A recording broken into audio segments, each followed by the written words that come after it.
গতকাল ছিল ছট পুজো। ছোটবেলা থেকে ছট পুজোর বড্ড অপেক্ষা করতাম।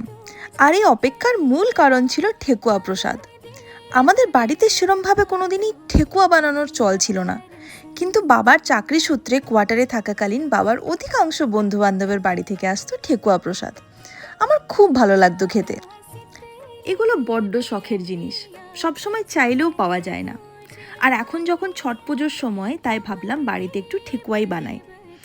অল্প আটা নিয়ে তাতে অল্প পরিমাণে নুন, একটু চিনি, নারকেল কোড়া, মৌরি, ময়নের জন্য ঘি আর গুড় মেশানো জল দিয়ে আটাটা শক্ত করে মেখে নিয়েছি। কি ডিজাইন দেবো বুঝে উঠতে না পেরে সাগরান আমার নাম লিখে দিলাম। তারপর হালকা আঁচে লাল করে ভেজে নিলাম।